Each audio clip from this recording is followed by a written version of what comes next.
The immigration bill faces a do-or-die vote in the Senate later this morning, and everyone involved says that it is really too close to call right now. Republican South Carolina Senator Jim DeMint is one of the senators who is hoping that the bill dies today, and he joins us from Capitol Hill. Thanks for being with us. In about 2 hours, Senator, you guys are all going to take it up again, and it's been hung up right now on some of these procedural measures. Why not just let it get through and then debate it after we see exactly what form the bill has taken?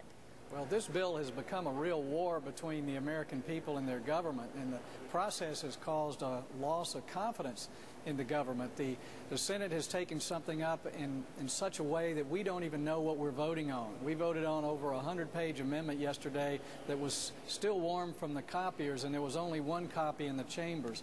So they're trying to rush something through that is not good policy, and the process is even worse. So some of us are trying to use the procedures to slow this thing down so we can see what we've got. But this is a key vote today. It's a vote to try to stop this bill, hopefully for a while, until the government can prove that it will enforce the law that we already have on the books. So there are many of you who are adamantly opposed to it and want to stop it, but there were some Republicans who were on the fence. They actually did approve going to this next round of debate and now are on the fence about the situation, basically because of the amendments. Yeah, many have changed their mind. We got some announcements last night. Were you lobbying these senators to change their mind? Well, we were talking to them. I wouldn't use lobbying, but I think they see that the bill is not going to be allowed to be changed by those who put it together. And these amendments that are being thrown at it have been regularly changed. It's been a moving target the whole time, and the legislation is just too complicated to do it in this fashion. So I think a lot of people will vote against proceeding today just because of the process and how unfair it has been and how much in the dark it's been. You know, this has been President Bush's top domestic priority right now. He spent a lot of time pushing this bill. Are you disappointed that that's what his focus has been domestically? Well, yeah, I'm disappointed. I know the president wants to solve a problem, and we do have a problem with illegal immigration.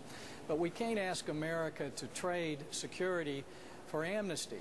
People feel like we're giving our country away, and they want us to enforce the law. The reason America is so much more prosperous than other nations that these folks are coming from is that we have enforced our law and we stand by the rule of law. People feel like we're losing that, and they want us to go back to the basics.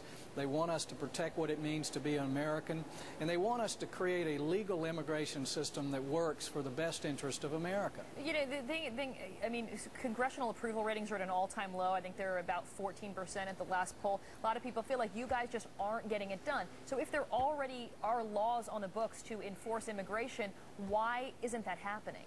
Well, I think you made a good point. This is not a good time for Congress to try to push a big issue down the throats of the American people. And one of the reasons that confidence is at an all-time low is because of this immigration bill. Congress is clearly not listening to the American people. So we need to stop this process. We need to get back to the things that America wants, like how do we get every American insured with health insurance? How do we save Social Security? How do we fix our tax code? I think the American people are really frustrated that we're working on something like this instead of the things that they know need to be done. Well, we know where you stand on the issue. We'll see if your fellow Republicans who were on the fence follow suit in about 2 hours. But we want to thank you, Senator Jim DeMint, out of South Carolina, for joining us this morning. It's 35 minutes after the hour, and time now to open